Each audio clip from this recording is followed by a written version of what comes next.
लग रहा है मेरा नया लुक? पता मैं बोर हो गई थी। बहुत अच्छा लग रहा है। तो इस बार पे सेल्फी तो बनती है ना? क्यों नहीं, जल्दी से।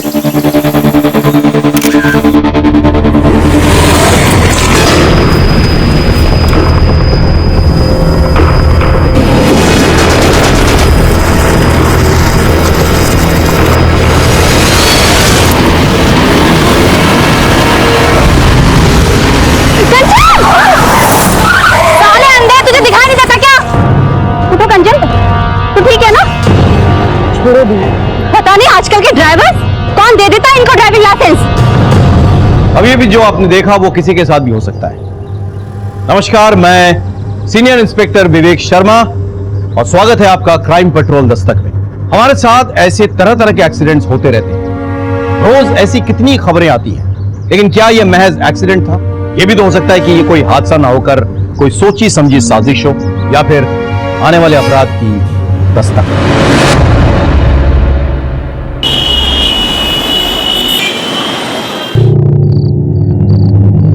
कब आओगे? अरे कानपुर तो जा रहा हूं मैं, 3 दिन में वापस आ जाऊंगा। वो शर्ट मत रख, टाइट हो गई है। जीजू को देखो, रोज सुबह उठकर जॉगिंग करने के लिए जाते हैं।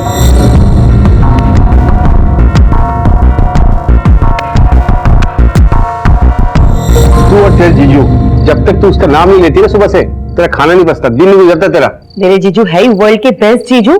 कितना हार्ड वर्क करते हैं वो। हाँ, ये बात तूने सही कहा। वैसे हार्ड वर्क तो मुझे करने का दिल कर रहा है। क्या कर रहे हो? क्या कर रहा हूँ? पापा पापा पापा, आज हम भी आपके साथ सोएंगे। पापा कल आप चले जाएंगे ना, इसके लिए आज हम आपके साथ ही सोएंगे। मैं भी। ठीक है बेटा, आओ। ध्यान रखना अपना।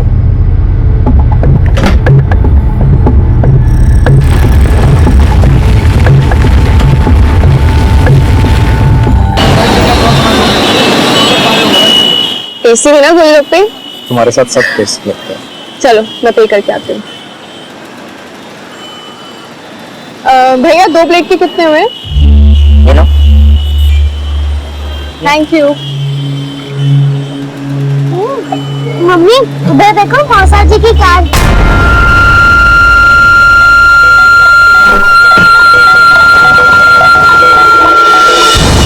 ये पैसे लो, चलो।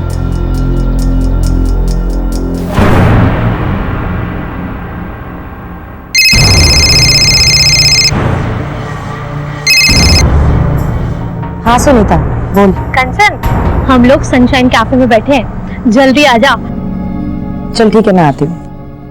आ रही है।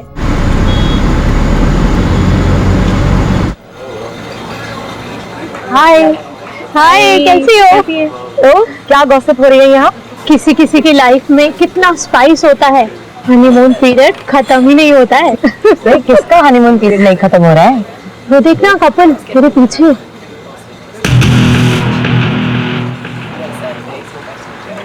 जीजू? वो तेरी दी जीजू है क्या? नहीं नहीं, वो पीछे से देखने में मुझे ऐसा लगा मेरे जीजू कोई और है। ओके, अच्छा सुनो, मैं चलती हूँ, मुझे बच्चों को ना पिक करना ट्यूशन। अरे अभी तो आई हो, क्या बैठ रहा हूँ थोड़ा सा। नहीं नहीं, लेट हो रहा है, मैं ना फिर कभी आऊंगी। हाँ अच्छा, तू चल भी ना। Bye bye.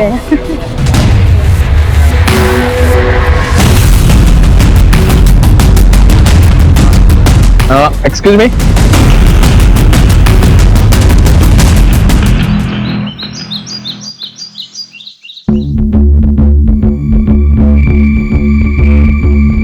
क्या कर रहे हो तुम दोनों? देख मेरे, मैं कुछ जरूरी काम कर रही हूँ। मम्मी आप क्या काम कर रही हो? आप तो बस मौसा जी को फोन लगा रही हो ना। लाइन में लगा। अरे क्या कर रही है रिया तू?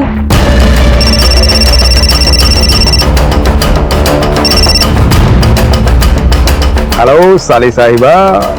मौसा जी, मैं आपकी साली साहिबा नहीं हूँ, मैं आपकी रियू हूँ, रियू। ओ, तो हमारी रीवू को कैसे याद आई हमारी? मुझे नहीं आई, मम्मी को आई। वो तो बार बार आपको फोन कर रही हैं और काट रही हैं। कुछ इम्पोर्टेंट काम होगा, फोन दो जरा। सुना है कोई हमारी याद में बहुत तड़प रहा है। जीजू वो जुबान भी कांप रही है। बहुत मिस कर रही हो क्या? कवल कहाँ है? वो तो बिजनेस ट्रिप के लिए बाहर गए हुए हैं। अच्छा, तभी। आ जाओ, साथ में तुम्हारी बोरिंग दीदी को भी ले आता हूँ। वो बच्चे संभाल लेगी और हम मस्ती करेंगे। वो जीजू, एक्चुअली मुझे आपसे कुछ बहुत जरूरी बात करनी थी। क्या हुआ कंचन को? हाँ, मैं बात करती हूँ। क्या हुआ तुझे? नहीं दीदी, कुछ नहीं, मैं बाद में बात करती हूँ। हाँ, हेलो कंचन, काट दिया। थोड़ी परेशान लग रही थी। चलो ना, चल के देखते हैं। नहीं, मुझे अर्जेंट काम है, मुझे जाना है। तू चलिए। वो मेरी बात सुनती ही कहाँ है? सारी बातें तो वो आपसे शेयर करती हैं, और वैसे भी वर्ल्ड के बेस्ट जीजू जो हो आप। अरे यार, अर्जेंट काम है मुझे, तू चली जा। अच्छा सुन, वो डिनर मत बनाना, लेट हो जाऊंगा आने में।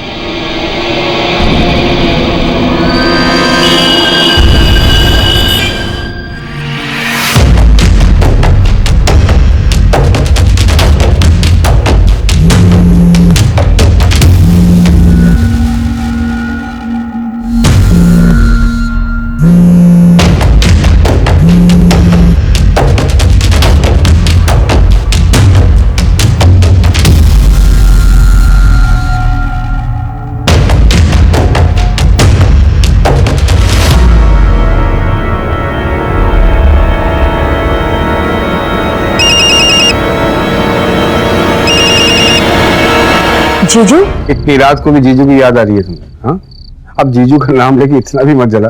नहीं, वो एक्चुअली जीजू का कॉल आने वाला था तो मैंने सोचा कि। तो ठीक है ना? हाँ, क्यों? नहीं, थोड़ी परेशान लग रही है तुम। नहीं, बस आपको मिस कर रही हूँ। मेरी हॉट बीबी, मेरे बच्चों का ख्याल रखना। कानपुर से जल्दी आकर हॉट बीबी और बच्चों को ढेर सारा प्यार दूंगा मैं। अभी रखता हूँ।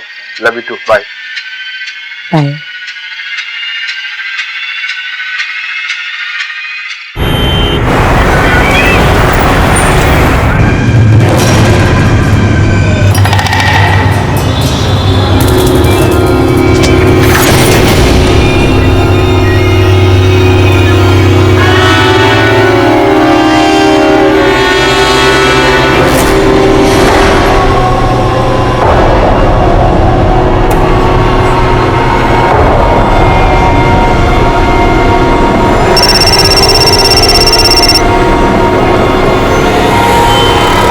हेलो जीजू, कहाँ हैं आप? ऑफिस में।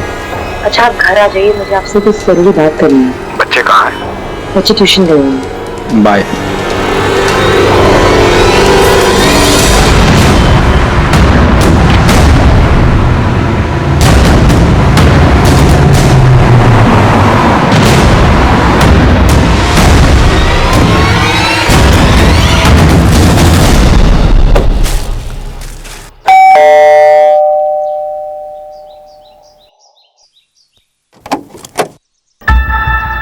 प्रीटी प्रीटी फ्लावर्स मेरी प्रीटी प्रीटी साली के लिए।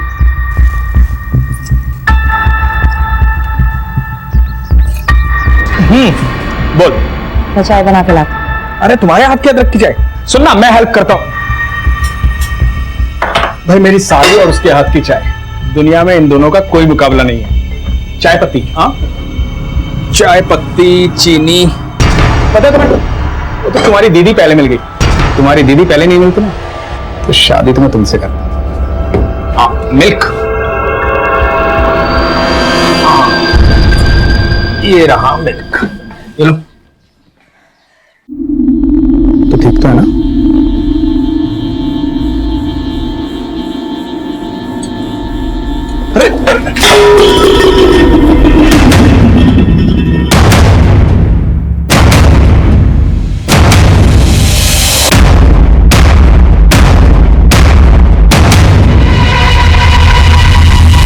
See, I'm sorry. जो हुआ उसे भूल जाओ, ऐसा नहीं होना चाहिए था। किसी को बताना मत, बहुत बदनामी हो गई।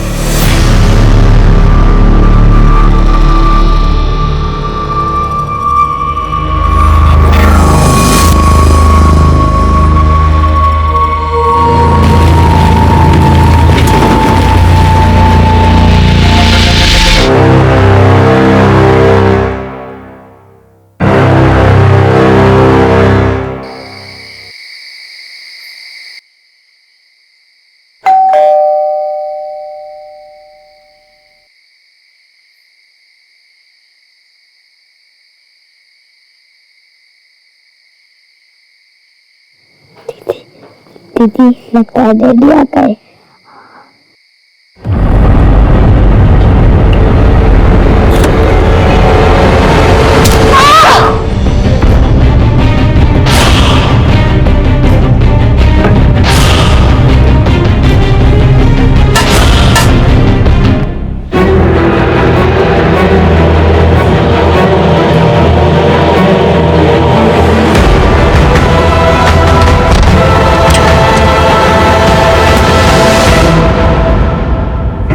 कहाँ गए थे? अरे वो बिजनेस का कुछ काम आ गया था इसलिए। तुम भी ना, अब कल घर चले जाओगे, थोड़ा समय तो मेरे साथ बिताया करो। मैं तो हमेशा तुम्हारे साथ रहना चाहता हूँ। सच।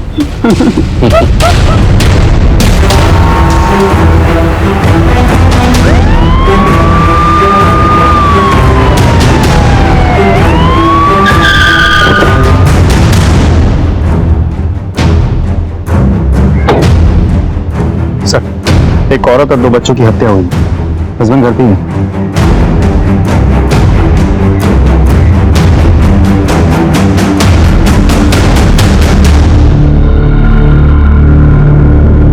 ये कब और कैसे हुआ? पता नहीं सर, मैं बाहर काम कर गया था, कर आया तो कब।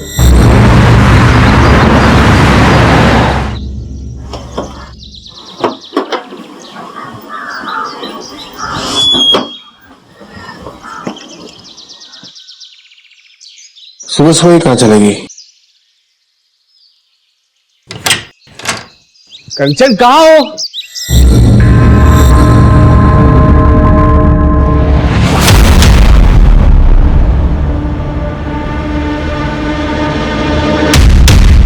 सर, मुझे तो ये रॉबरी का केस लगता है। अलमारी का लॉक तोड़ा गया है, तिजोरी बिल्कुल खाली है। और ये देखिए सर, ब्लड के ट्रेसेस भी तो हैं। तुम्हें तो कह रहे थे कि कोई फोर्स एंट्री नहीं हुई है। जी सर, मैंने चेक किया था, कोई फोर्स एंट्री तो नहीं हुई थी। लेकिन सर, ऐसा भी तो हो सकता है कि कंचन ने बिना देखे दरवाजा खोला हो और किलर ने अंदर आते ही तुरंत उस पर अटैक किया हो। क्योंकि जिस तरीके से कंचन की बॉडी नीचे दरवाजे के बिल्कुल पास पड़ी है और ब्लड के ट्रेसेस भी दिख रहे हैं वहाँ, इससे ये बात तो साफ हो जाती है कि किलर ने उसे दरवाजे के आसपास से कहीं मारा। काम करो, फॉरेंसिक से कहो कि अलमारी से ब्लड सैंपल्स और फिंगरप्रिंट्स कलेक्ट करें। सर, अच्छा, ऊपर वाले अलमारी में कोई कैश ज्वेलरी वगैरह कुछ था क्या? तो 3 लाख रुपए कैश और 3 लाख के गहने भी थे। कुछ भी नहीं।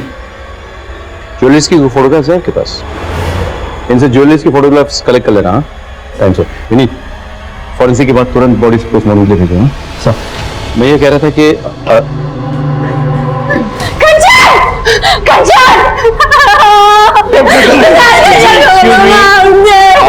लोग कौन है?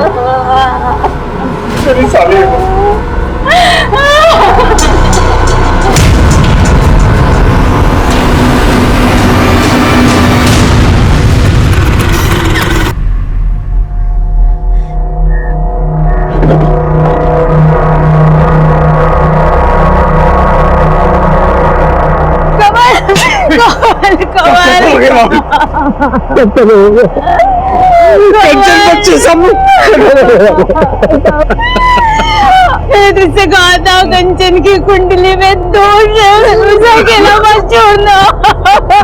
तुझे एक बात नहीं मानी।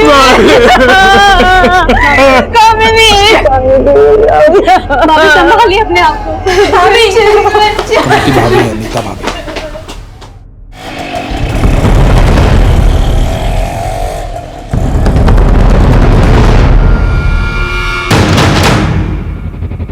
फुटेज निकालो।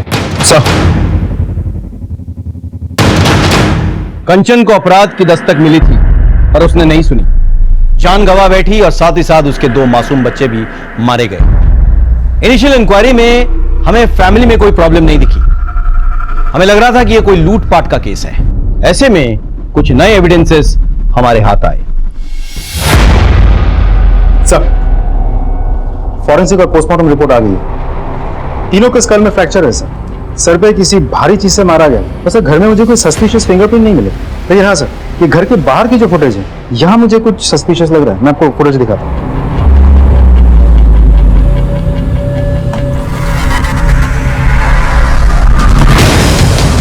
दिल्ली की इतनी गर्मी में ये उड़ उड़ के कहाँ जा रहा है? हाथ में ग्लव्स है, चेहरे पर दुपट्टा है। I'm sure अपनी आइडेंटिटी छुपाने के लिए सब कुछ किया है इसने।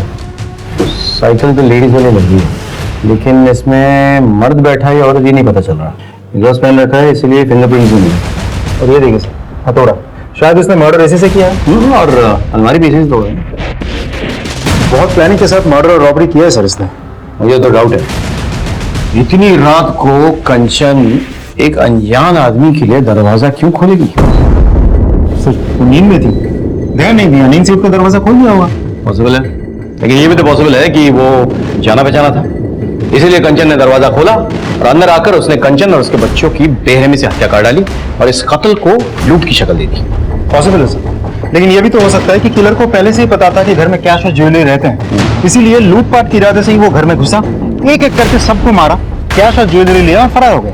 यही तो पता करना है कि ये लूट के लिए मर्डर था या मर्डर करके सिर्फ लूट की शक्ल दी गई। एनीवे, साइकिल का कुछ पता चला? सर मैंने सारे फुटेज चेक किए, लेकिन कंचन के घर से 2 गली तक ही फॉलो अप कर पाए, फिर साइकिल कुछ पता नहीं चला। अंजना तुम एक काम करो, वो एरिया के आसपास भी चेक करो, हो सकता है वहां से कुछ पता चले। ओके, देखना यह है कि कंचन की किसी से दुश्मनी थी या नहीं।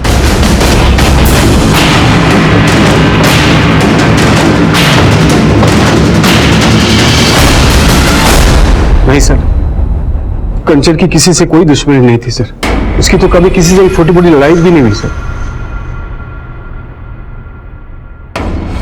सर कुछ कहना? सर कुछ दिन पहले की बात है, मैं और कंचन मार्केट में थे और जब हम मार्केट से घर लौट रहे थे तो तभी एक कार बहुत तेजी से कंचन की तरफ आई।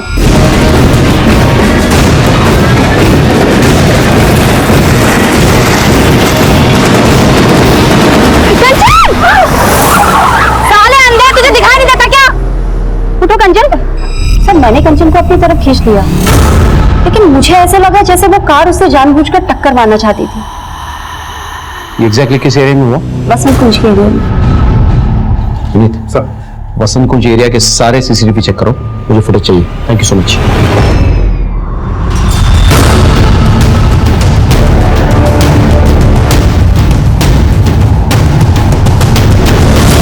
फुटेज में ड्राइवर का चेहरा कुछ क्लियर नहीं है, गाड़ी की डिटेल्स निकलवाओ।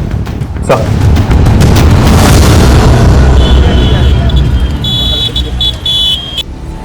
सर हमारी टीम को ग्रेटर कैलाश में एक लवारिस लेडी सेकंड हुई है जो सीसीटीवी फुटेज से बिल्कुल मैच करती है। पता चला किसकी? नहीं सर, बहुत कोशिश की पर कुछ पता नहीं चला। सर सीसीटीवी में जो गाड़ी है उसके ओनर का पता चल गया, गाड़ी किसी गौतम के नाम पर रजिस्टर्ड है। बुलाओ। गौतम जी, DLY XYZ 1234 आपकी गाड़ी का नंबर है? जी सर। 14 तारीख को आप अपनी गाड़ी में कहाँ जा रहे थे? मैं कहाँ जाऊंगा सर, मेरी तो कार ही चोरी हो गई है। चोरी हो गई मतलब? हाँ साहब, मुझे ये लगा कि आप मेरे कार के बारे में बताने के लिए यहाँ बुलाए। मैंने FIR दर्ज करवाई थी करोलबाग थाने में, ये देखिए उसकी रिपोर्ट।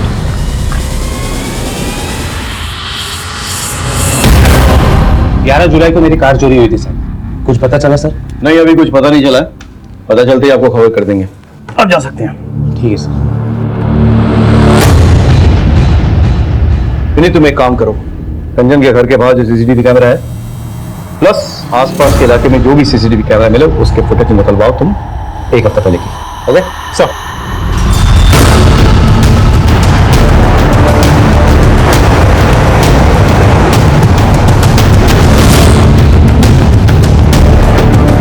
सर मैंने कंचन के घर के बाहर की 1 हफ्ते की फुटेज निकलवाई है, कुछ दिखाना चाहता हूँ।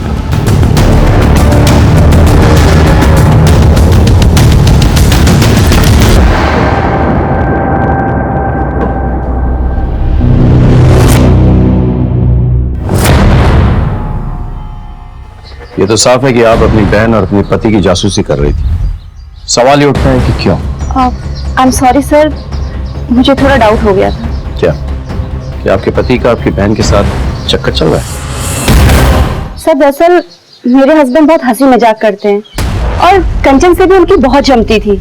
आई डोंट नो सर, मेरे मन में ये बात कहाँ से आ गई। सर दरअसल कंचन बार बार मेरे हस्बैंड से बात करने की कोशिश कर रही थी, तो बस मुझे ऐसा लगा जैसे सर मेरे मन में शक पैदा हो गया सर। लेकिन मुझे बहुत गिल्टी भी फील हुई सर अगर ये बात सिद्धार्थ और कंवल को पता चल गई ना तो उन्हें बहुत बुरा लगेगा। अगर इसमें आपका हाथ है तो फिर हमें भी बहुत बुरा लगेगा। फिर हम चलते हैं।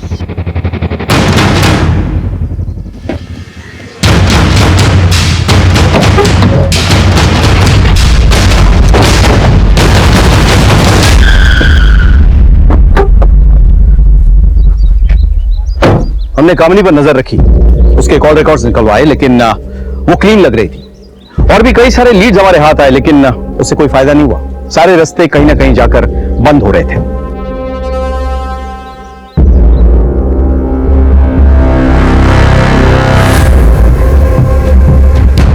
हमें वो लेडी साइकिल भी मिल गई जिसमें चलकर शायद वो हत्यारा आया था, लेकिन वो साइकिल किसकी थी ये पता नहीं चला। सीसीटीवी फुटेज के जरिए हम उस गाड़ी और उसके मालिक गौतम तक भी पहुंच गए जिस गाड़ी से कंचन का एक्सीडेंट होने वाला था, लेकिन फिर भी कोई सुराग हाथ नहीं लगा। हमने करोलबाग पुलिस स्टेशन में पता किया, पता चला कि गौतम सच बोल रहा था। गौतम का कोई पुराना क्रिमिनल रिकॉर्ड्स भी नहीं मिला। पता नहीं क्यों मुझे ऐसा लग रहा था कि हो ना हो कोई जानने वाला है जिसने कंचन और उसके बच्चों को मारा है। मैंने कहा कि चलो घर वालों की हिस्ट्री निकालो। जब हमने कंवल का कॉल रिकॉर्ड चेक किया तो मुझे शक हुआ। सर हाँ, कंवल की कॉल रिकॉर्ड आ गई। वो कानपुर कभी गया ही नहीं था, यही था दिल्ली में, पारगंज एरिया में।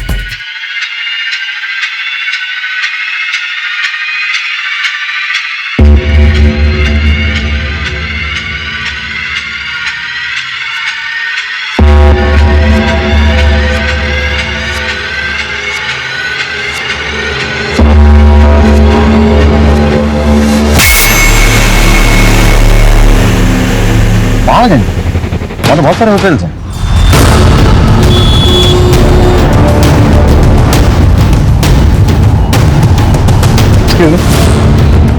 ये फोटो देखिए जरा, कंवल खन्ना आपके होटल में आया था? जी सर, ये और इनकी मिसेज दोनों आए थे। पैसे दिखा। खन्ना, मिस्टर और मिसेस खन्ना। सीसीटीवी है हमें? हाँ जी। फुटेज निकाल इस टाइम का।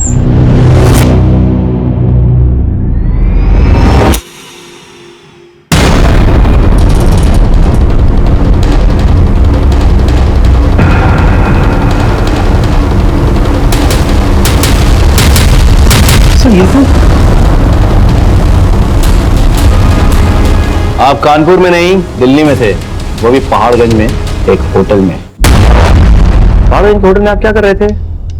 Mister and Mrs Khanna. लेकिन मिसेस खन्ना तो थी नहीं वहां पर।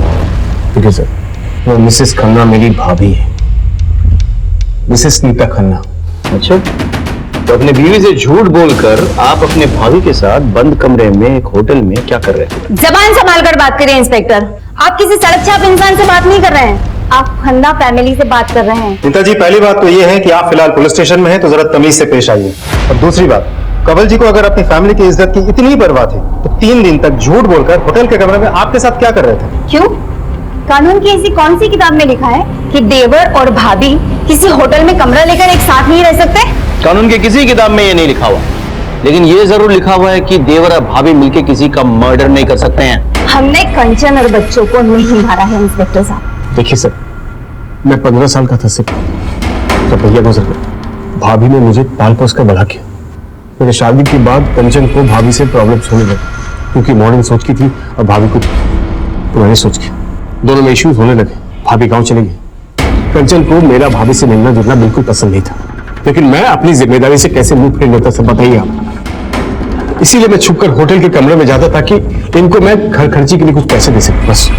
होटल के कमरे में छुप कर? अगर मैं बंद कमरे में अपनी भाभी से मिलता हूं तो उसमें गलत क्या है सर? रहने दो कंवल, ये लोग हमारे रिश्ते को नहीं समझेंगे। आगे चाहूंगी, चलो कंवल।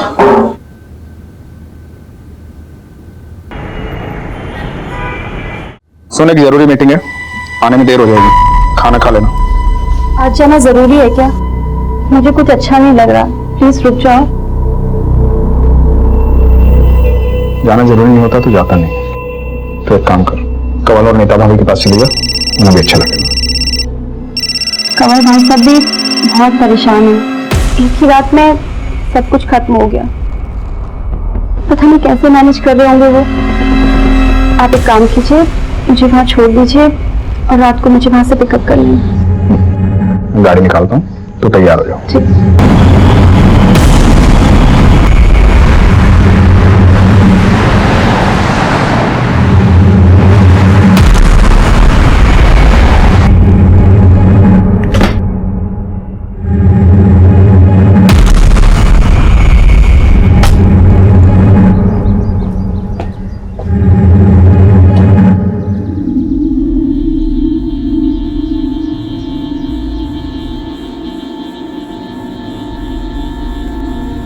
नीता भाभी, कवल भाई साहब, भाभी। तू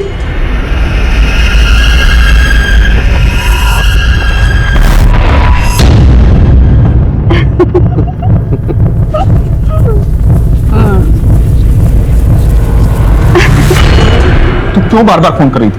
कितनी बार कहा था फोन मत कर। घर में इतना बड़ा कांड हुआ है, थोड़े दिन के लिए भूल जाओ मुझे। फोन मत करना प्लीज। कामनी को इस समय में नहीं छोड़ सकता मैं।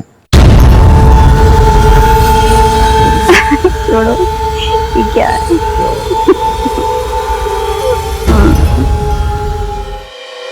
Siddharth, I need your help, Siddharth.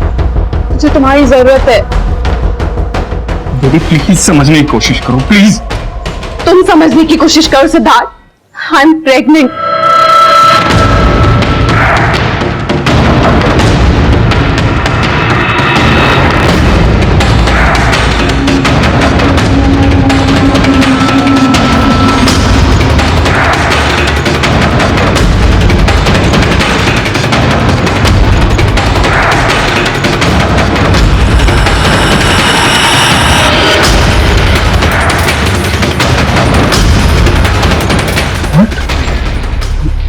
ये कब हुआ? अरे हमने प्रोटेक्शन यूज की थी। कभी कभी प्रोटेक्शन फेल हो जाती है। बेबी, मैंने तुम्हें बताया था हमारा कोई फ्यूचर नहीं है। और देखो मैंने बताया था मैं शादीशुदा हूँ। ये सब बताने की जरूरत नहीं है। अरे मैं नहीं बोल रही हूँ कि तुम मुझसे शादी करो या मेरे बच्चे को अडॉप्ट करो। मैं खुद इस बच्चे को नहीं अपनाना चाहती हूँ। मैं अपना करियर स्पॉइल नहीं करना चाहती इस बच्चे के लिए। मैं सिर्फ इतना चाहती हूँ कि तुम मेरे साथ हॉस्पिटल चलो। अगर मैं अकेले जाऊंगी ना सिद्धार्थ, तो ये मेरे लिए बहुत बड़ी एम्बैरेसमेंट होगी। मैं बस तुमसे रिक्वेस्ट कर रही हूँ, बस एक बार ये अबॉर्शन हो जाए ना, उसके बाद देखते हैं हमारे रिलेशनशिप का क्या करना है।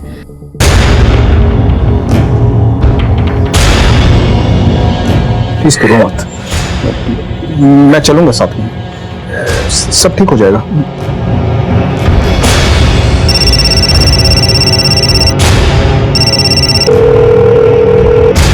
ये सिद्धार्थ फोन क्यों नहीं उठा रहे? सिद्धार्थ, मेरी इस हालत में भी तुम्हें तुम्हारी वाइफ की पड़ी हुई है ना? सिद्धार्थ, तुम्हें मेरी कोई फिक्र नहीं है। ऐसा नहीं है देवी, प्लीज ऐसा नहीं है। फोन उठाओ प्लीज।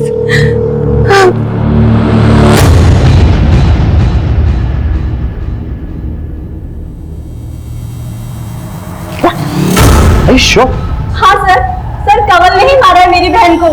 अभी मेरी बहन की चिता ठंडी भी नहीं हुई थी और उसका पति अपनी भाभी के साथ। जी आपके पास कोई प्रूफ है? हाँ सर है। ये देखिए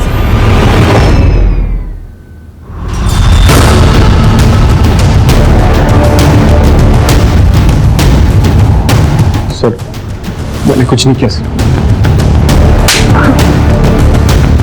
तेरे पवित्र रिश्ते की तो पोल खुल गई है।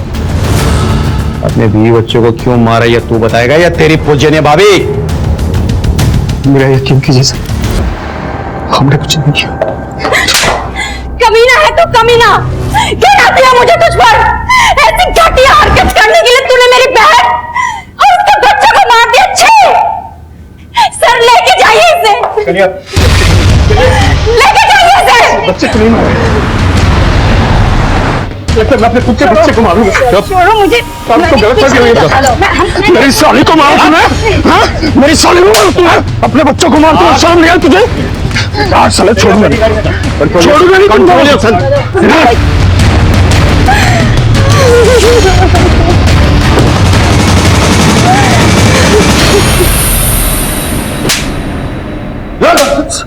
तब तक मारूंगा जब तक सच नहीं बनेगा।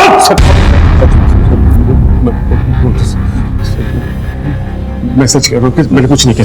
अच्छा, मेरी भाभी के साथ मेरा गलत रिश्ता था, लेकिन वो भैया के गुजरने के बाद हमारी नजदीकें बढ़ गई। तुम भी अब कल घर चले जाओगे, थोड़ा टाइम तो मेरे साथ बिताया करो। मैं तो हमेशा तुम्हारे साथ रहना चाहता हूँ। सच? भरोसा रखो। कमल की शादी हो गई और हमें तो एक दूसरे की आदत सी पड़ गई थी।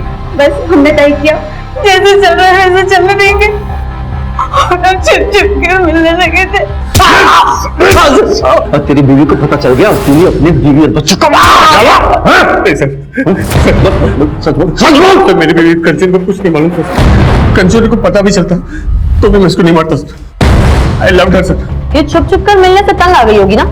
और वैसे भी अभी तो तू सिर्फ 40 साल की है ना, अपने देवर के साथ तो लाइफ आराम से सेट कर सकती थी, लेकिन कंचन और उसके बच्चों के रहते तो ये सब कुछ पॉसिबल नहीं था, और इसीलिए तुम दोनों ने मिलकर के कंचन और उसके बच्चों को मार डाला। नहीं, ये गलत है।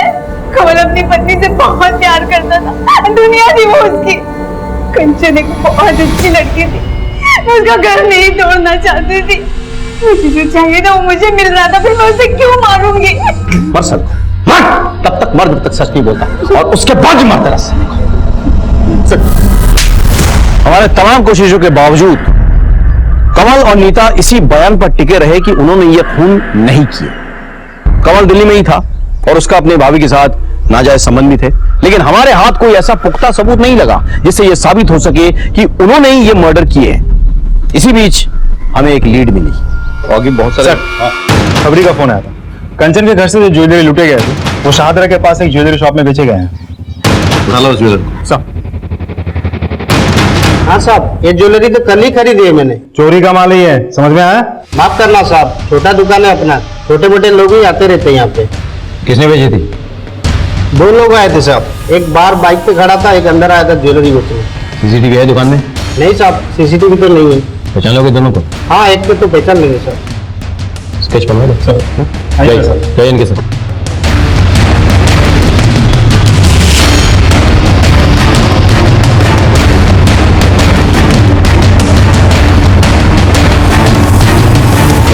सर स्केच बन गया। तो हमारे सस्पेक्ट में से कोई भी नहीं। सर हो सकता है मामला सच में रॉबरी का हो और ये आदमी उसी गैंग का कोई हो। पर ये भी तो हो सकता है ना कि कमल ने इस आदमी को भेजा हो ज्वेलरी बेचने के लिए। तो एक काम करो, इस स्केच को तुम हर एक पुलिस स्टेशन में सर्कुलेट कराओ, पता करो ये कोई हिस्ट्री शीट है या नहीं, और अपने खबरियों को भी भेज दो। मुझे ये आदमी किसी भी हालत में चाहिए। सेकेंडली, कमल और नीता तो अपने साथी को जानते होंगे, तो उनको बुला। It's fine sir. Thank you.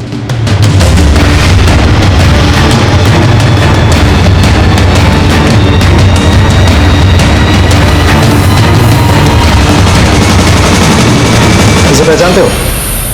नहीं सर। आप? नहीं सर। इसे पहचानते हो? नहीं सर। कामिनी जी कहाँ है? शायद वो जानती हो। वो कैसे जानेगी सर? उसके सारे फ्रेंड्स को मैं जानता हूँ, मैंने कभी नहीं देखा इसे। और वैसे भी कंचन और बच्चों की आत्मा की शांति के लिए वो हरिद्वार गई।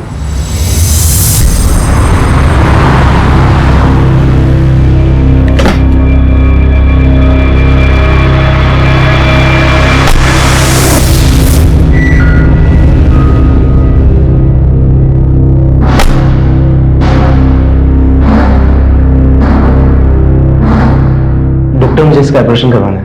हम दोनों बच्चा नहीं चाहते। ये आपकी पत्नी है? नहीं, ये मेरी गर्लफ्रेंड है। दरअसल क्या है ना, हम लिविंग रिलेशनशिप में रहते हैं, करियर की बात है। ओके, मैं कल के लिए बुकिंग ले लेता हूँ और आपको ना कुछ टेस्ट कराने पड़ेंगे। मिश्रा जी, ये टेस्ट करवा लेना, ठीक है? अब तो चाहिए इनके साथ।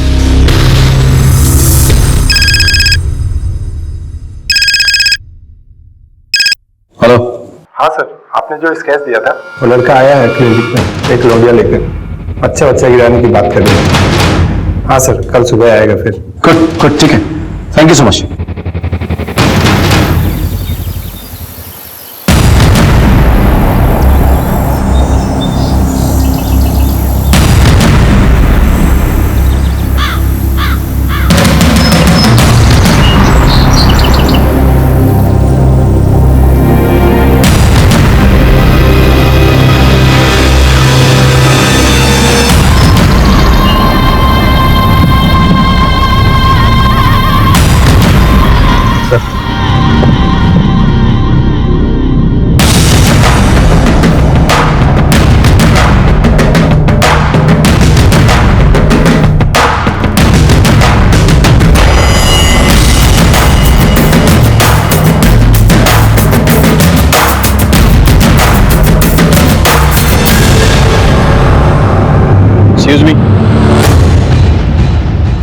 अब दोनों उस गाड़ी में बैठिए।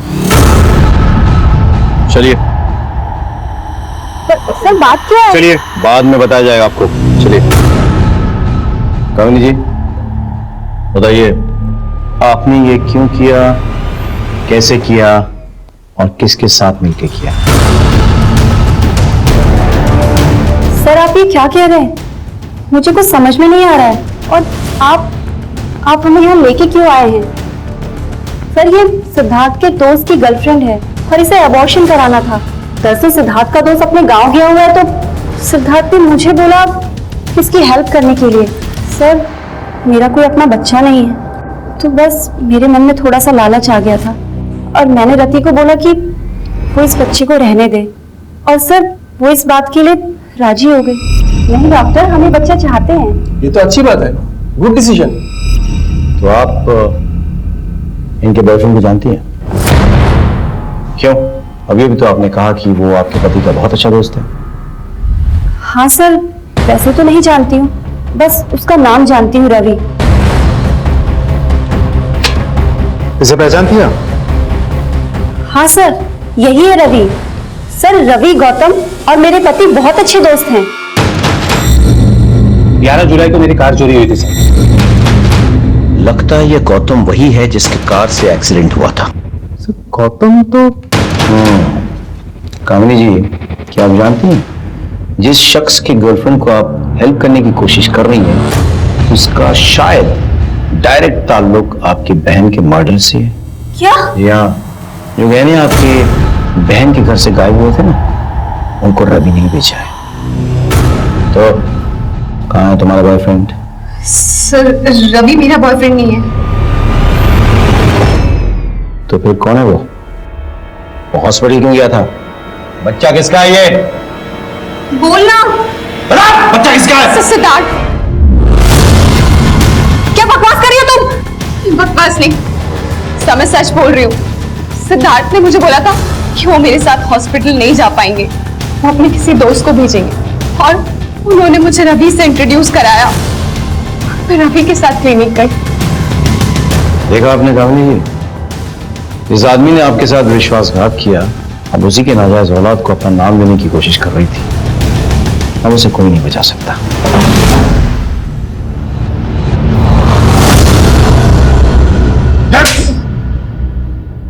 चल। सर कंचन को मेरे और रति के बारे में पता चल गया।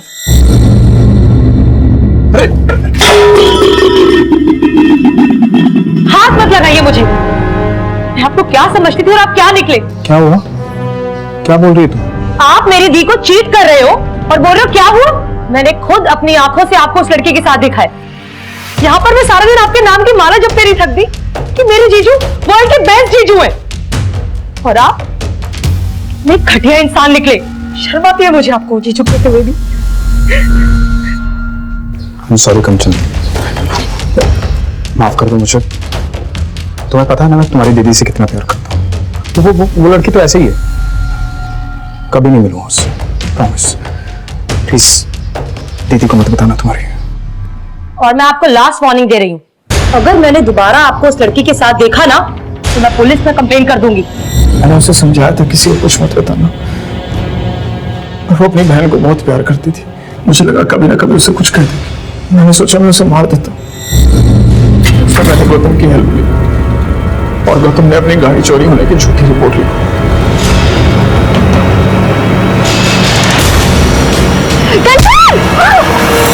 वो बच गई थी सर। मेरी टेंशन और बढ़ गई थी। मुझे लगा कि मुझे खुद उसे मार दूंगा। मैंने अपनी बीवी कामली के कपड़े पहने और मैंने रास्ते से लेडीज साइकिल उठाई और फिर मैं कंचन के घर गया।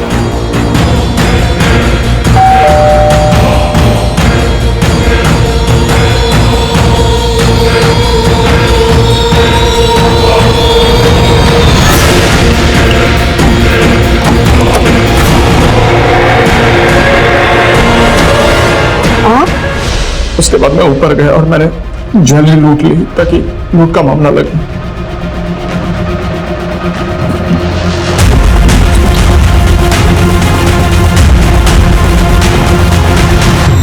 मैंने सारी ज्वेलरी गौतम और रवि को दे दी और मैं उन्हें कहा था कि इसे बेचना मत, पर वो साले कमीने।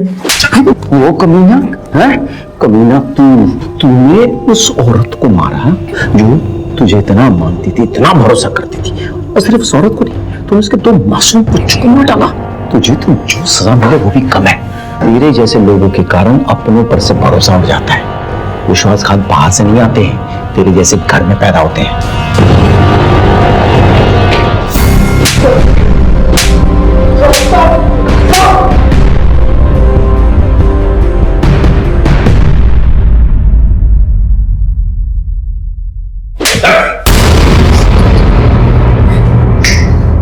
चलो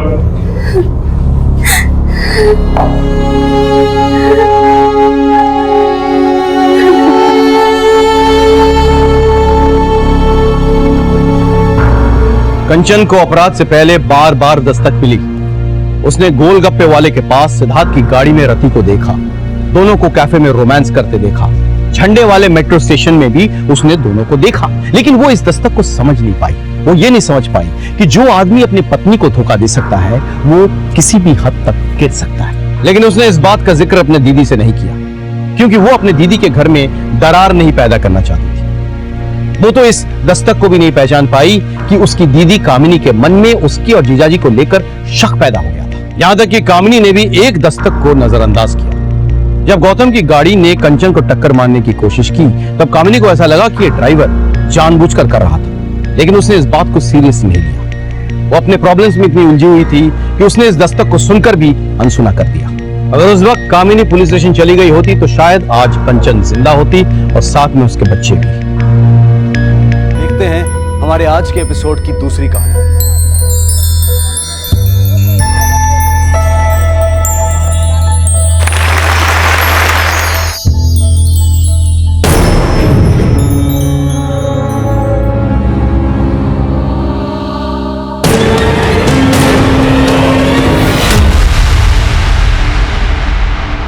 नमस्कार, आदाब। क्राइम पेट्रोल दस्तक में आपका स्वागत है। 4 अगस्त 2017 मास किलिंग का एक ऐसा हैरत अंगेज केस मेरे पास आया जिसे देखकर सब चौंक गए। एक घटना के 3 दिन पहले अपराध दस्तक में दस्तक दे रहा था, लेकिन इस केस से जुड़ा हर एक शख्स एक ऐसे चक्रव्यूह में फंसता चला गया जिससे निकलना बहुत मुश्किल था। 2 पहलवानों के बीच कांटे की टक्कर देखिए। अरे पूरी तालियों से और सीटियों से अखाड़ा का मैदान गूंज उठा है। अब देखना यह है हमें कि बलबीर पहलवान को सूरज पहलवान कैसे मात करके इस दंगल का विजेता बनता है।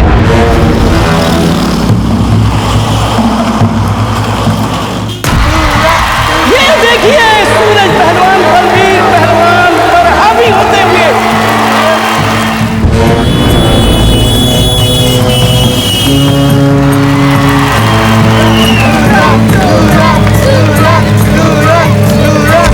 ये देखिए सूरज पहलवान ने एक और मात दिया। तालियां।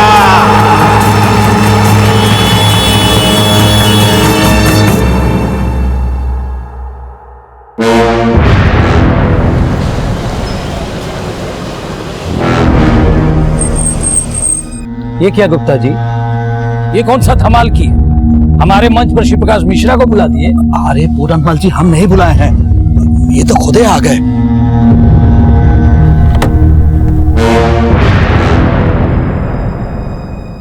अब आ गए तो इनका वेलकम तो करना ही पड़ेगा। हम अभी आते हैं।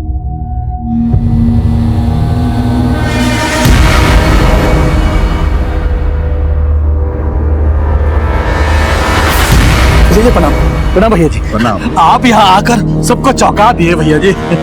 वो हमारे बिट्टी बिटिया दंगल देखना चाहती है। लेकिन भैया जी वो दंगल तो खत्म हो गया। क्या खत्म हो गया बे? दिखता नहीं है, भाई जी आए हैं। जा फिर से शुरू करवा। कौन दिक्कत हैगा? नहीं नहीं भैया जी, अब आप है तो भला का दिक्कत। जा बोल दे पूरनमल को कि निकल जाए यहाँ से।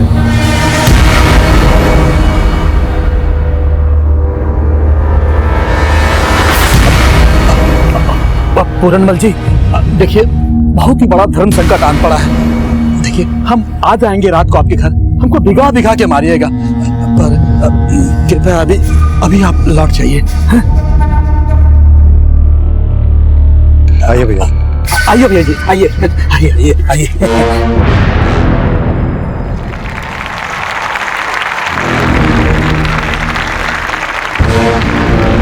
अब हम सबके बीच हमारे भूतपूर्व पहलवान और मौजूदा वक्त के नेता श्री श्री श्री प्रकाश मिश्रा जी अपने पुत्री श्री बिट्टी मिश्रा जी के साथ पधारे हैं।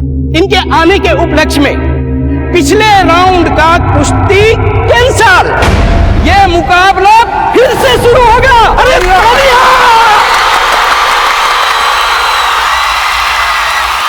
मुकाबला फिर से शुरू। और ये देखिए बलबीर पहलवान का शानदार पलटवार।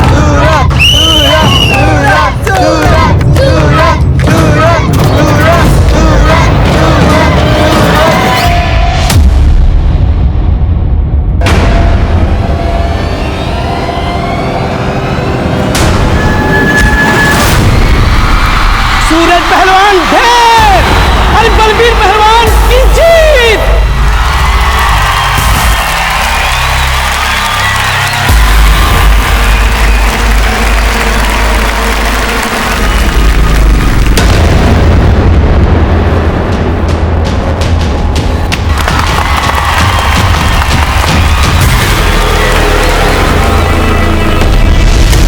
ठीक है, कुछ और मालूम चले तो हमको बताना।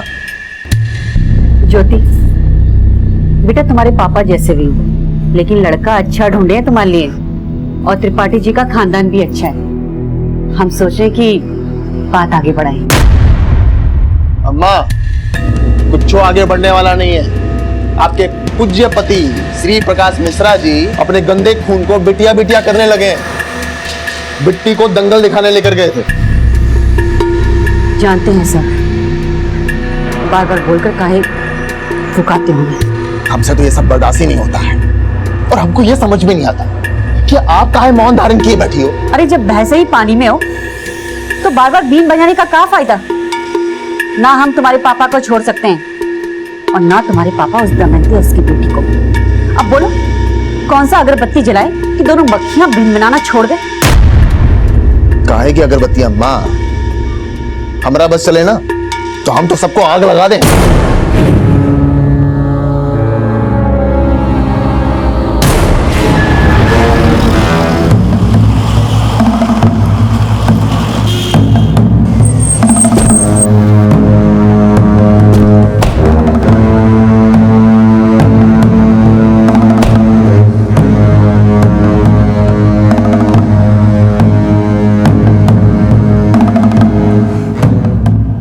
ज्योति, अंदर आना, जरा बात करनी है। पिताजी, आगामी चुनाव के लिए हमारे विरोधी एक भाषण तैयार किए हैं, सुनते जाइए। प्रत्याशी मुन्ना भैया यानी कि हम एक ऐसे बाप की औलाद है जो अपने घर का पकवान छोड़ के दूसरे घर की मुर्गी खाता है, और वो बिट्टी उसी मुर्गी की चूजी है जिसे रखैल से बीवी का दर्जा। जबान काट देंगे तेरी हम। हाँ, आप तो हमारी जबानी काट सकते हैं। अरे काहे उस बिट्टी और उसकी मां के लिए हमारी छवि बिगाड़ने में लगे हुए हैं आप। कोई किसी की छवि नहीं बिगड़ेगी। तुम्हारी ही उंगली पकड़ के इस क्षेत्र के प्रत्याशी बने हो तुम। तुम्हारी जीत सिर्फ हमारे हाथों में है। सिर्फ चुनाव में जीतने के लिए तुम्हारे अंदर ये आग नहीं लगी है। तेरे अंदर कोयला सुलगाने वाला कोई और है। हमारी मान ज्योति के साथ साथ बिट्टी को भी बहन मान ले। मानना पड़ेगा। हमारे साथ ये राजनीति ना खेलो तुम, वरना ना ही नेता रहोगे, ना ही अभिनेता बन के भाषण कर पाओगे। ज्योति,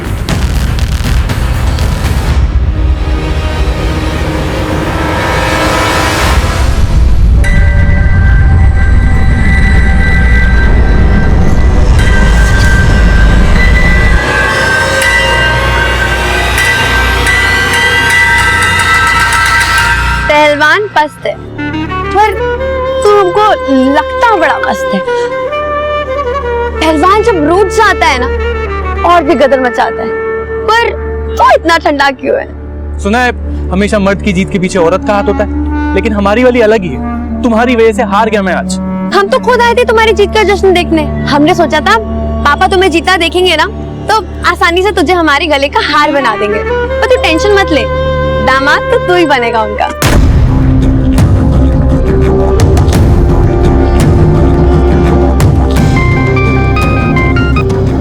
हाँ बोल, क्या बात कर रहे थे? वो लड़का तुम्हें पसंद आया? हाँ, वो माँ ने बोला। अपनी माँ की नहीं, अपनी बात करो। भैया जी,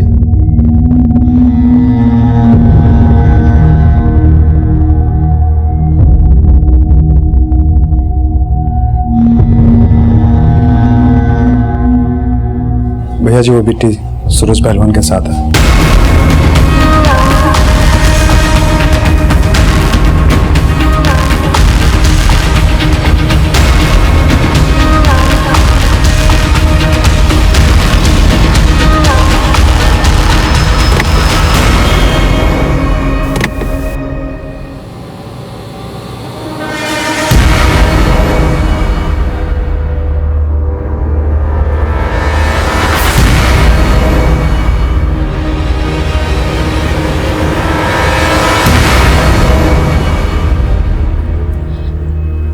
क्या हुआ? बिट्टी कहाँ है?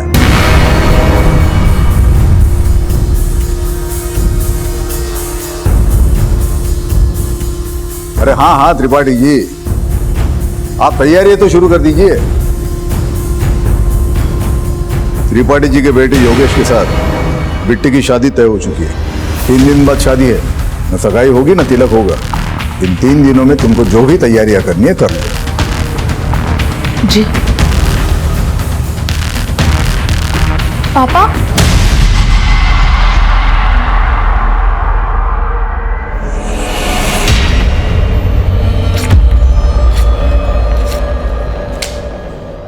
अब ज्योति की तस्वीर अपने दिलो दिमाग से निकाल दे और बिट्टी को बचा ले।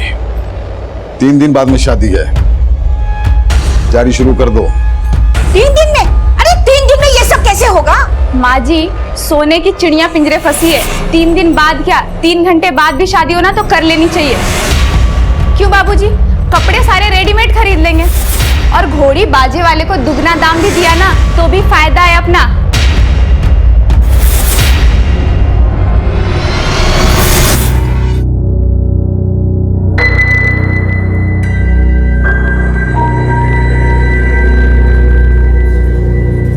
सुनो भाई, शाम 5 बजे तक सब सजावट पूरी हो जानी चाहिए। अगर नहीं हुई ना तो तुम सब लोगों का नक्शा बदल देंगे हम।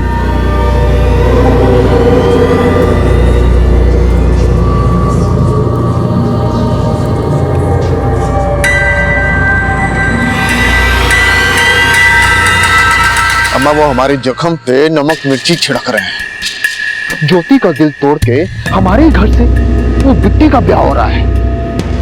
हमारा तो खून खोल रहा है अम्मा। पर आप काहे शांत खड़ी हो? बेटा, हमारा बीपी ना थोड़ा लो वाला है। थोड़ा सा टेंशन होता है तो मन बैठ जाता है, लेकिन ऐसे बैठने से काम नहीं चलेगा ना।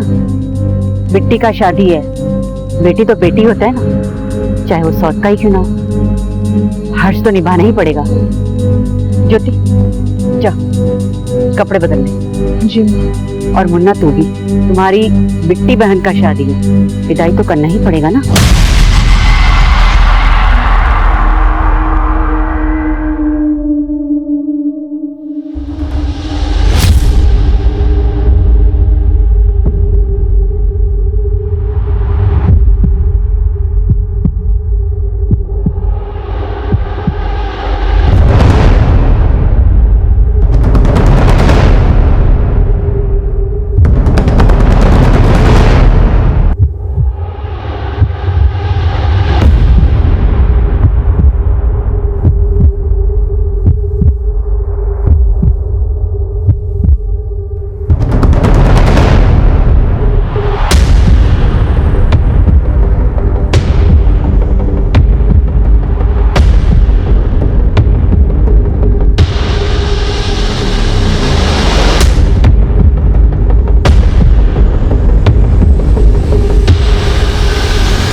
दूल्हे की साली हो, जूता नहीं चुराए, कम से कम दूल्हा दुल्हन के साथ भोज तो कर लो। नहीं भाभी, रहने अरे दीजिए। बैठो। मैं भी आती हूँ। ज्योति,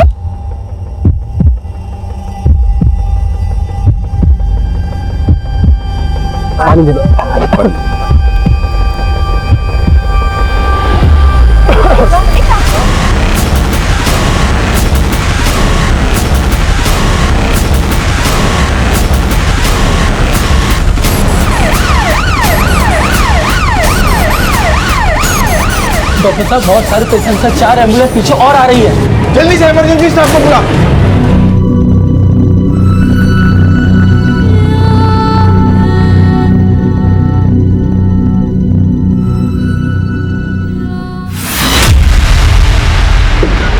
सर, एक इंफॉर्मेशन आई है। नव विकास पार्टी के नेता श्री प्रकाश मिश्रा की बेटी की शादी थी आज। शादी का खाना खाकर कई लोग हॉस्पिटलाइज हो गए थे। दूल्हा दुल्हन को तो डेड डिक्लेयर कर दिया गया है, लेकिन कई लोग अभी भी सीरियस कंडीशन में। तेरी नाक के नीचे इतना सब कुछ हो गया और तुझे पता तक नहीं। भैया जी, वो हलवाई भी गायब है, उसको उठाने के लिए भेजे। नहीं, सिर्फ हलवाई का काम नहीं है ये, कोई और है जो उस हलवाई को चूरन दिया या कांड करने के लिए। उठा के तोड़ दे उसको और पूछ किसके कहने पे किया यह सब। ठीक है भाई जी।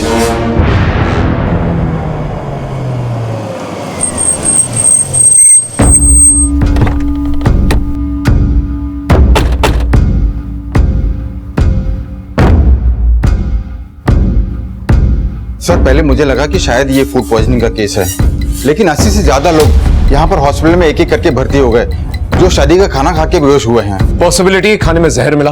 हाँ, हो सकता है। धीरज, फौरन शादी के वेन्यू पे जा और सारा का सारा खाना जो है ना फॉरेंसिक टेस्ट के लिए भेजो। Okay sir. दूल्हा दुल्हन की पूरी फैमिली को खत्म करने की कोशिश की गई है। बहुत बड़ी कॉन्स्पिरेसी लगती है। क्या मुन्ना भैया भी गायब हैं? बाद में कॉल करते हैं। श्री प्रकाश मिश्रा जी से बात करनी है। देखिए साहब, आप हमसे बात कीजिए, हम उनके पीए। हमें फैमिली मेंबर से बात करनी है। साहब, मैं दूल्हे का फादर हूं। दूल्हा दुल्हन के साथ साथ मेरी बेटी और उनके 2 बच्चे भी। साहब, मेरी बेटी के अलावा हमारे और 2 रिश्तेदार भी, लड़के वालों की ओर से और हमारी ओर से बहुत से रिश्तेदार। जी माफ करना, अब हम बात करने की स्थिति में नहीं है। हम आपकी तकलीफ समझ सकते हैं, लेकिन आपको किसी पे कोई शक? हमने कहा ना, इस वक्त हम कोई बात नहीं करना चाहते।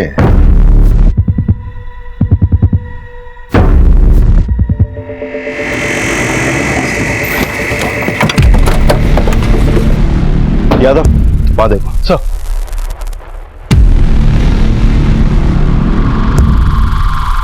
ये सारा खाना फॉरेंसिक के लिए भेजो, कुछ भी छूटना नहीं चाहिए।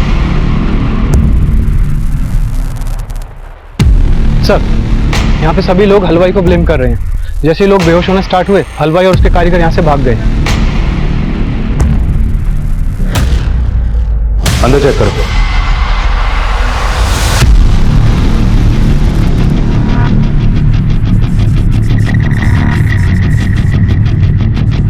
ये रसोई के खाने का भी सैंपल लो। सर, उधर एक आदमी बेहोश पड़ा है।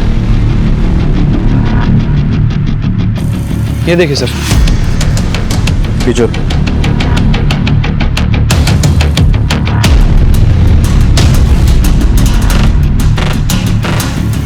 नशे में धोता है ये।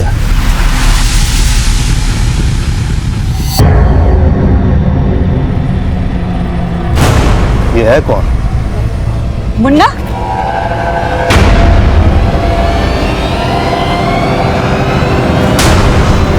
ये पिस्तौल कस्टडी में लो और उसको थाने लेकर आओ। सर, ये सारे मेहमान उस हलवाई को ही ब्लेम कर रहे हैं और इस हादसे के बाद से ही उस हलवाई के सारे कारीगर भी गायब हैं। पता करो सब कहाँ हैं, उन्हें उठा के लेके आओ। और एक बात सर, श्री प्रकाश का बेटा मुन्ना यहाँ पर नशे की हालत में मिला है। इतना सब हो गया है, लेकिन वो बिल्कुल भी होश में नहीं है और उसके पास एक पिस्तौल भी मिली है सर।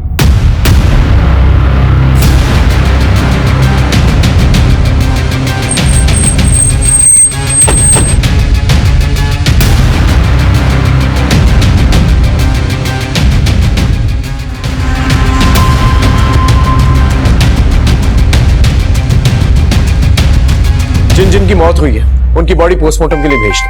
सर। हाँ बोलो। सर, मैं यहाँ हलवाई के घर आया तो यहाँ पर कोई नहीं मिला, और इस हलवाई के घर में तोड़फोड़ भी हुई है। ऐसा लगता है कि जैसे इस हलवाई को किसी ने पर्पसली गायब कर दिया हो सकता है श्री प्रकाश के आदमियों ने उसे मारा पीटा और बदला लेने के लिए उसे गायब करवा दिया। तभी श्री प्रकाश जो है किसी पर शक जाहिर नहीं कर रहा है। उस हलवाई के कर्मचारियों से बात करना, पूछना जरा कि किसने मारपीट की है वहां पर। Okay sir.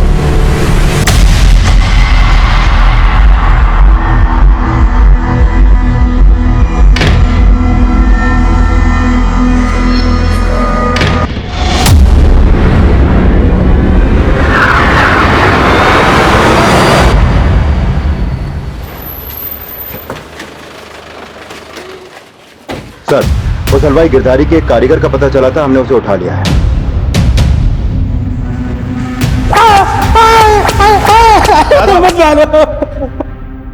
गिरधारी कहाँ है? हमको सच में नहीं पता साहब। खाना खा के जब सब गिरने लगे तो गिरधारी भैया हमको खुद बोले कि भाग जाओ, इसीलिए भाग गए थे।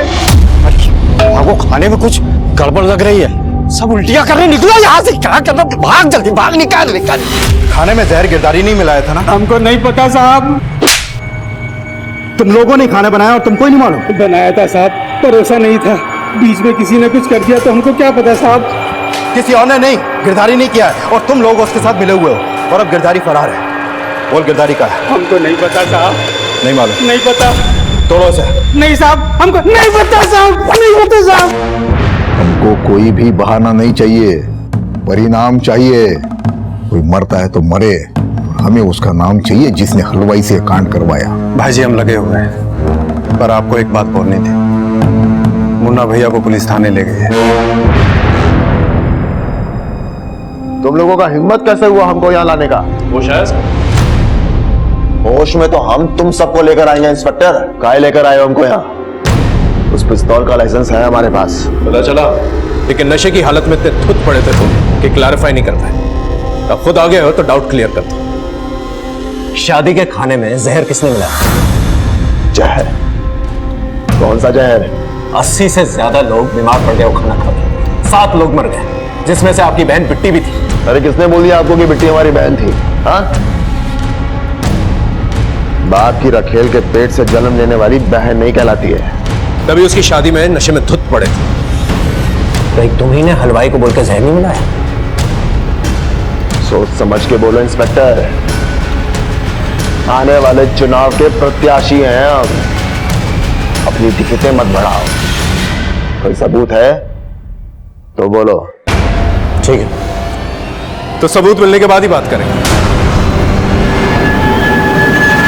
हलवाई गिरधारी एक ऐसी सीढ़ी था जिस तक पहुंचकर हम असली अपराधी तक पहुंच सकते थे, लेकिन गिरधारी गायब था। उसे गायब किया गया था या वो खुद गायब हुआ था, इसका अंदाजा लगाना बहुत मुश्किल था। 7 लोग मर चुके थे, 40 से ज्यादा लोग मौत की कगार पे थे।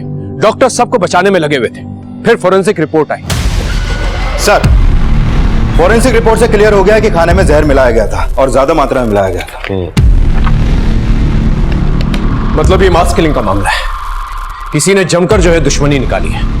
कोई तो है जो इस फैमिली से खार खाया बैठा। लेकिन सर, हलवाई गिरधारी के पड़ोसी ने बताया कि श्री प्रकाश के लोग इस हादसे के बाद हलवाई के घर पे गए थे और उन्होंने वहां पे जमकर तोड़फोड़ की, लेकिन श्री प्रकाश के डर से कोई भी सामने आके बयान देने से डर रहा है। मतलब हमारा शख्स सही निकला, श्री प्रकाश ने ही हलवाई को उठवाया।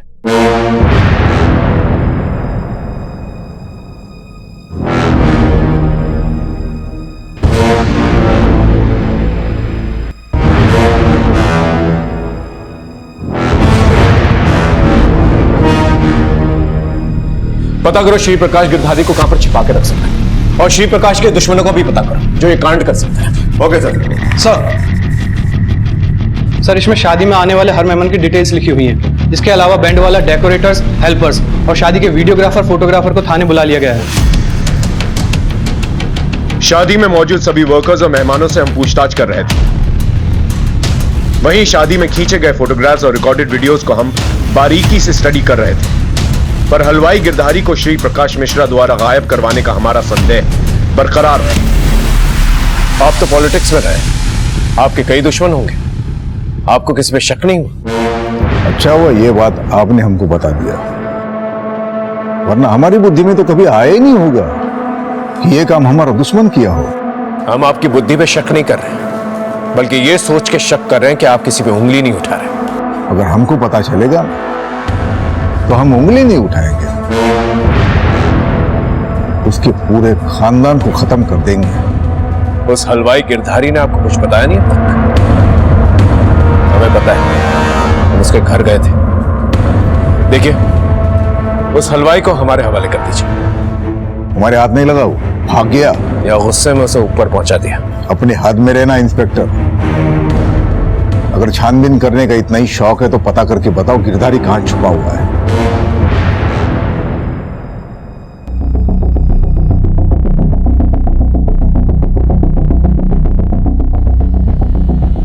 सर, इन वीडियोस में किचन के डायरेक्शन में जिन जिन का भी आना जाना था, उनमें से कोई भी सस्पिशियस नहीं लग रहा है। लेकिन इस शादी के दौरान श्री प्रकाश का बेटा मुन्ना गायब है। वो इन वीडियोस में कहीं भी दिखाई नहीं दे रहा है।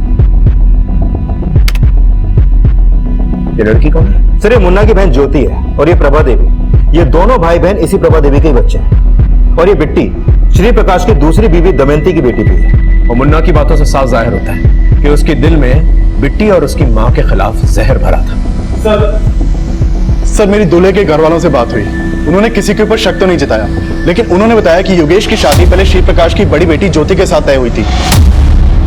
लेकिन लास्ट मोमेंट पे श्री प्रकाश ने उनके सामने ये प्रपोजल रखा कि योगेश की शादी छोटी बेटी बिट्टी के साथ हो। और सर, ये सब शादी के 3 दिन पहले ही तय हुआ और इस शादी की तैयारी भी 3 दिन में ही की जा रही थी। सर, ये मामला तो बाहरी दुश्मनी से ज्यादा घर की अंदरूनी अनबन से भी जुड़ा लग रहा है। लेकिन एंगल बाहरी भी हो सकता है।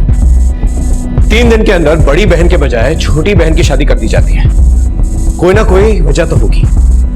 आई एम श्योर बिट्टी का कोई ना कोई अफेयर रहा होगा, और इस शादी से ज्योति, प्रभा देवी और मुन्ना के अलावा कोई चौथा है जिसका दिल टूटा है।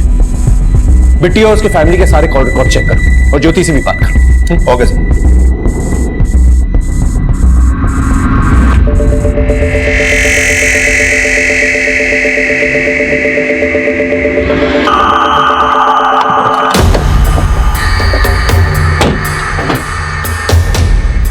हमें प्रभा देवी और उसकी बेटी ज्योति से मिलना है। आइए सर। ये सच है कि ज्योति की शादी पहले योगेश से होने वाली थी? सर, शादी कहाँ होने वाला था? हम तो केवल ज्योति का फोटो भेजे थे त्रिपाठी जी को। तो त्रिपाठी जी ने भी लड़के का फोटो भेजा था, लेकिन ज्योति को लड़का पसंद नहीं आया, तो इसके पिताजी ने बिट्टी का बात चला दिया। तो आप योगेश से शादी नहीं करना चाहती थी? हमें ज्योति से अकेले में कुछ बात करनी है। कहाँ पूछना है आपको? हमसे पूछिए। शादी का वीडियो देखकर आ रहे हैं हम। शादी में तो तुम थे नहीं, इसलिए तुमसे बाद में बात करेंगे। बाद में कहा है? अभी सुन लीजिए। हम उस दिन अंदर बैठ के पी रहे थे और वो बिट्टी हमारी बहन नहीं है, तो हम काहे उसकी शादी अटेंड करते? हाँ? और शायद तुम भी बिट्टी को अपनी बहन नहीं मानती थी, इसलिए उसकी शादी का भोज भी नहीं किया और खाना शुरू होने से पहले ही वहां से गायब हो गए। इतना सब कुछ बड़ा सोच समझ के किया है ना आप तीनों ने? क्या सोच समझ के किया है? आप कहना चाहते हैं कि हमने सबको खाने में जहर मिला के खिला दिया? हो भी सकता है। सबूत है आपके पास? नहीं ना? जाइए और उस हलवाई गिरधारी को ढूंढ के दिखाइए, तब मानेंगे हम। गिरधारी को ढूंढना हमारे लिए एक चैलेंज बन गया और हम मुन्ना और श्री प्रकाश मिश्रा के एक एक आदमी को खंगाल रहे थे। और हमें यह भी शक था कि गिरधारी को गायब नहीं बल्कि उसे मारा गया। और इसी बीच पोस्टमार्टम रिपोर्ट आई। सर, ये बिट्टी और योगेश समेत सभी 7 लोगों की पोस्टमार्टम रिपोर्ट। इन सभी की मौत जहर मिला खाना खाने से ही हुई थी और इन सभी की बॉडी में काफी मात्रा में जहर पाया गया। सर, जहर किस टाइप का था, कुछ पता चला? सर, मेरी लैब में बात हुई थी। डॉक्टर्स लगातार स्टडी कर रहे हैं, लेकिन फिगर आउट नहीं हो पा रहा है कि किस तरह का जहर खाने में मिलाया गया था। फाइनल रिपोर्ट आने तक हमें वेट करना पड़ेगा सर। वो हलवाई गिरधारी का कुछ पता चला? कोई लीड? नहीं सर, अभी तक तो नहीं। समझ में नहीं आ रहा है कि गिरधारी को मार के उसके परिवार समेत कहीं पे गायब कर दिया गया है या फिर उसको छुपाकर कहीं पे रखा गया है। अभी तक उसका कोई लीड नहीं मिल पा रहा है। फिर भी हमने उसका फोन नंबर और उसके फोन का IMEI नंबर सर्विलांस पे डाल दिया। हो सकता है वो कहीं पे छुपा बैठा हो। सर, मैंने बिट्टी के कॉल रिकॉर्ड चेक किए, उसमें एक नंबर सस्पिशियस मिला है। किसका नंबर है? सर, ये नंबर सूरज पांडे के नाम पे पिपरी गांव के एड्रेस पर रजिस्टर्ड है। सर बिट्टी और सूरज दोनों में काफी बातें होती थी और शादी वाली रात से ही ये नंबर बंद है।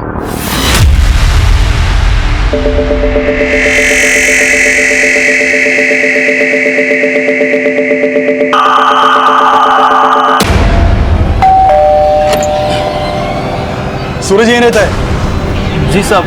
सर ये सूरज पांडे इस इलाके का पहलवान है। श्री प्रकाश से दुश्मनी निकालने का इसका एक और मोटिव पता चला है। दरअसल शादी से 3 दिन पहले दंगल के फाइनल राउंड में ये इस साल का दंगल विजेता बन गया था, लेकिन तभी वहां पर श्री प्रकाश और बिट्टी पहुंचे और उन्होंने पिछला राउंड कैंसिल करवा के दोबारा से कुश्ती करवाई, जिसमें सूरज हार गया।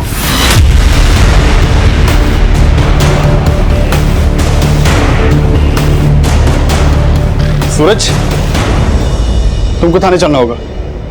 लेकिन सर इसकी हालत तो देखिए आप। तुमने बताया कि पहले दंगल में चीफ गेस्ट पूरन बना, फिर ऑर्गेनाइजर्स ने लास्ट मोमेंट पे उसे हटाकर श्री प्रकाश को चीफ गेस्ट बना दिया। हाँ सर, श्री प्रकाश का इस पूरनमल से भी 36 का आंकड़ा है। पहले ये दोनों एक ही पार्टी में थे, लेकिन बाद में श्री प्रकाश ने पूरनमल को पार्टी से निकलवा दिया था और तब से ये पूरनमल श्री प्रकाश से खार खाए बैठा है। सर, सूरज को ले आए हैं। चलो। हम और बिट्टी एक दूसरे से प्यार करते थे, ये भी सच है, हम एक दूसरे से शादी करना चाहते थे, लेकिन बिट्टी का बाप उसकी शादी कहीं और करवा रहा था। और यही बात तुझे रास नहीं आई कि प्यार उसने तुझसे किया और शादी अपने बाप की मर्जी से करनी थी। सर आप कहना क्या चाहते हैं? वजह एक और भी हो सकती है कि इस साल दंगल जीतकर भी तो हार गया श्री प्रकाश की वजह से, और उस रात श्री प्रकाश के घर के पास तेरा फोन एक्टिवेट हुआ था। क्या कांड करने गया था वहां पर? सर आपको मेरी हालत देख के ऐसा लगता है कि मैं वहां कांड करने गया था? सर मैं वहां बिट्टी को आखिरी बार देखने के लिए गया था।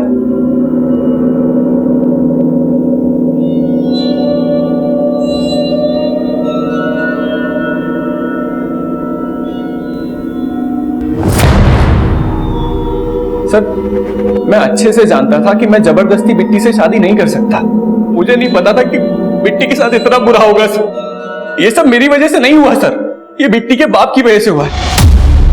उसके एक नहीं कई दुश्मन पल रहे थे, उसी में से किसी एक ने बिट्टी और उसके बाप से बदला लिया है सर।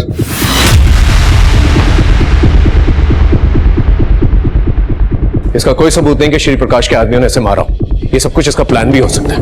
ये भी हो सकता है कि गिरधारी और पूरनमल के टच में हो। जब पूरनमल चीफ गेस्ट था, ये आदमी दंगल जीता था। हो सकता है कि पूरनमल ने इसे भड़काया। इस पूरनमल को इन्वेस्टिगेट करो। Okay sir.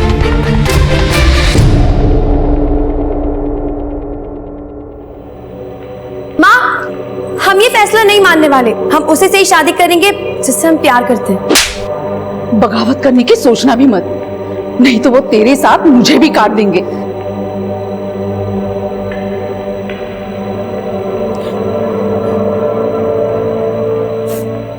बहुत गलत किए हम। अगर हम उससे शादी करने की जबरदस्ती नहीं किए होते तो आज वो ना तो शादी होती और ना ही वो। दमयंती, हमने तो अच्छा ही सोचा था उसका। उसका? नहीं, आपने हमेशा अपना ही भला चाहा। मतलब कहना क्या चाहती हो तुम? आपकी प्रभा और उसके बच्चों ने कभी हमारा भला नहीं चाहा। हम तो कहते हैं कि उन्होंने हमारी बेटी को मार डाला है। आज आपने साबित कर दिया कि पत्नी के सामने रखेल कुछ नहीं होती। अपने बीवी, बेटी और मुन्ना को बचाने के लिए आपने मेरी बेटी के साथ बहुत नाइंसाफी की है।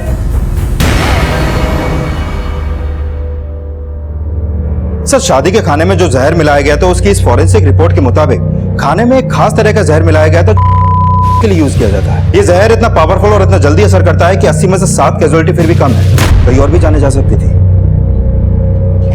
अगर ये मान भी ले कि हलवाई जहर मिलाकर गायब हो गया, तो उसे ये जहर मिला कहां से?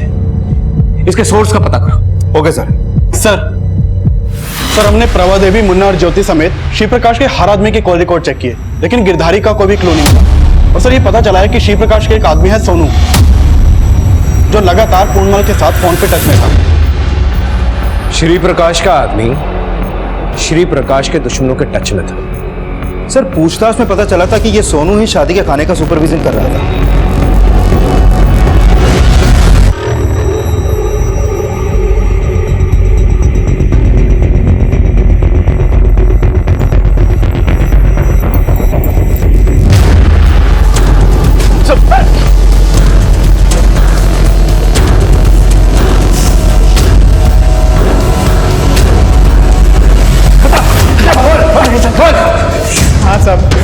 से पैसे लेके भैया जी से गद्दारी कर रहा था, लेकिन साहब मेरा इस खून में कोई हाथ नहीं साहब। गिरधारी का है? वो भी मिला हुआ है ना तेरे और पूरनमल के साथ? नहीं साहब, गिरधारी को मैं जानता भी नहीं साहब। भैया जी का सेक्रेट इन्फॉर्मेशन लेके पूरनमल को दे देता था बस। आप अच्छी तरह से तोड़ो ऐसे, क्यों बोलेगा ये? पुलिस सोनू को भी उठाए है और पता चला है कि वो पूरनमल को बहुते फोन घुमाया था। सर सोनू को बहुत तोड़ा लेकिन कुछ भी उगल नहीं रहा है। सर ये पूरनमल भी गायब है।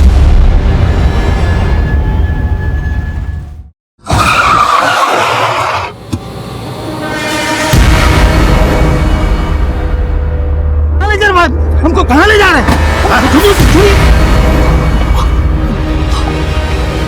भैया जी देखिए, मैंने कुछ नहीं किया। जरूर आपको कुछ कंफ्यूजन हुआ है भैया जी। ठीक है सर, पूरनमल को श्री प्रकाश के आदमियों ने उठाया अभी।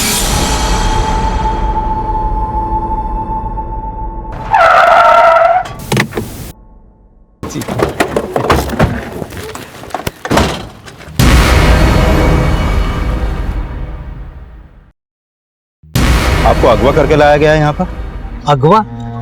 ये किसने कहा आपसे? अरे भैया जी ने बुलाया था, पुराने दोस्त हैं हम, मिलने आए थे। दिख रहा है क्या दंगल हुआ था आप लोगों के बीच। अब इतना सब तो हम लोग भी चलता ही रहता है। अच्छा भैया जी प्रणाम, चलते हैं। प्रणाम।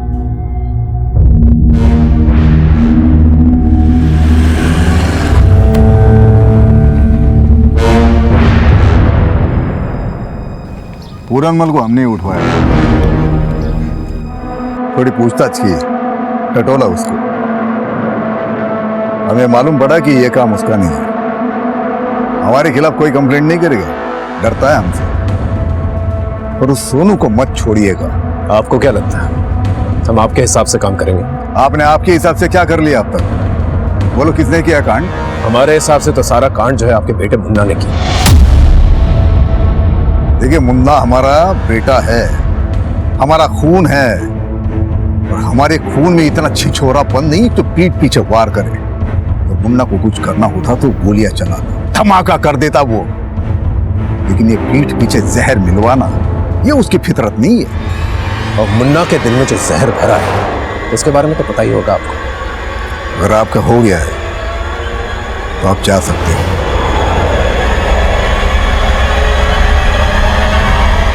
प्रणाम।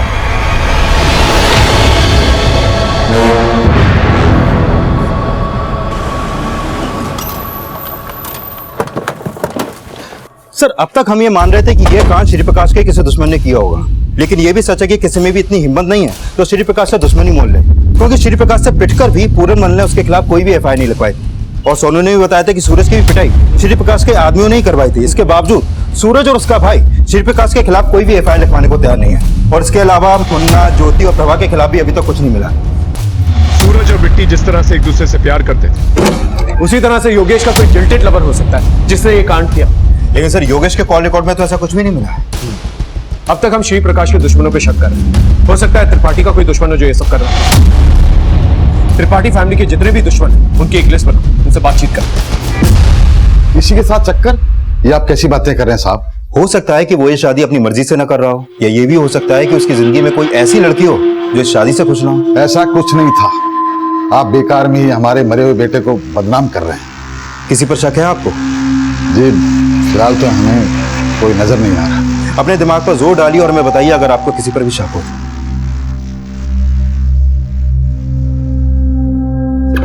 सर अभी अभी गिरधारी के फोन का IMEI एक्टिव हुआ है और उसने अपने फोन में एक दूसरे नंबर का सिम कार्ड भी डाला है जिससे उसने कॉल किया है। पता करो वो नंबर किसका है और गिरधारी का फोन जिस लोकेशन पे एक्टिवेट हुआ है ना उस लोकेशन को ट्रेस करो और एक टीम लेके जाओ।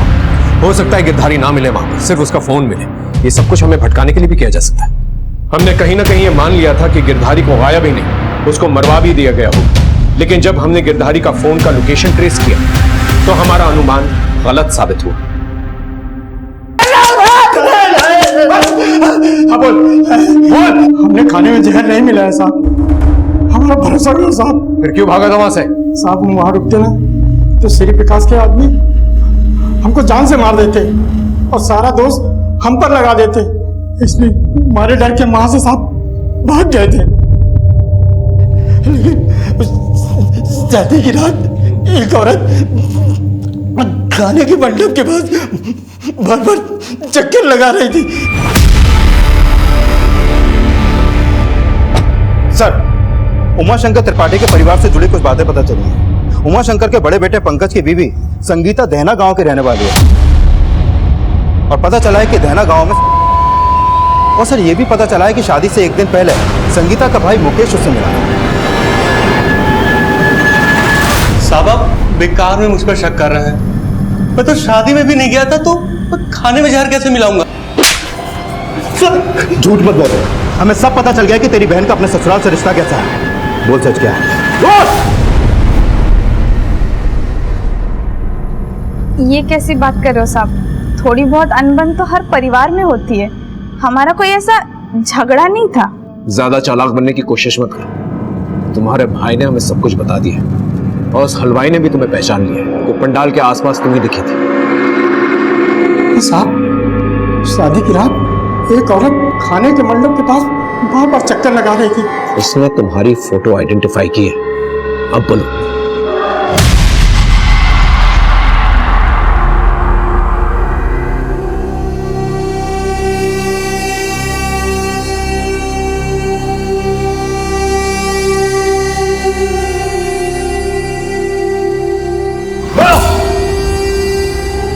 हाँ सब, मैंने मिलाया था खाने में जहर। जब से उस घर में ब्याह के गई हूँ, परेशान कर रखा है उन्होंने। हर वक्त ताने। पता नहीं क्या मेरी किस्मत थी कि तू मेरे पल्ले बंदी। न शक्ल न सूरत, गंवार कहेंगी। ये क्या खाना बनाई है तू? कुछ आता है कि नहीं बनाने के लिए? सब मैं तंग आ गई थी, लेकिन सब चुपचाप सह रही थी। और फिर जैसे ही श्री प्रकाश की बेटी का रिश्ता योगेश से तय हुआ, पापा जी ने कहा वो सोने की चिड़िया है। हर बार मेरी माँ बाप की गरीबी का मजाक उड़ाया इन्होंने। फिर मैंने भी ठान लिया कि इस बार इनकी खुशी में इनके साथ ऐसे खुश हो जाऊंगी ना कि इन्हें शक तक नहीं होगा मुझ पे। मैं तो चाहती थी मेरे सास ससुर पति सब मर जाए, लेकिन मेरे सास ससुर खाने की मेज तक पहुंचे ही नहीं। और पंकज, अपना बदला लेने के लिए तुम इस हद तक गिर गई कि इतने सारे लोगों की जान खतरे में डाल दी।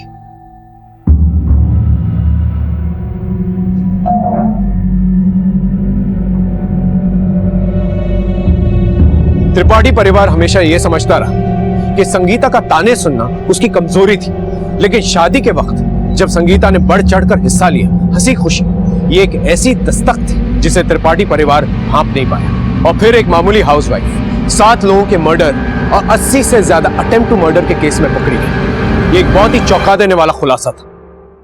फिर मिलेंगे एक नए केस के साथ। तब तक देखते रहिए क्राइम पेट्रोल दस्तक, क्योंकि मकसद बताना नहीं, बचाना है। क्राइम पेट्रोल के ऐसे ही मजेदार एपिसोड्स देखने के लिए हमारे चैनल को सब्सक्राइब करें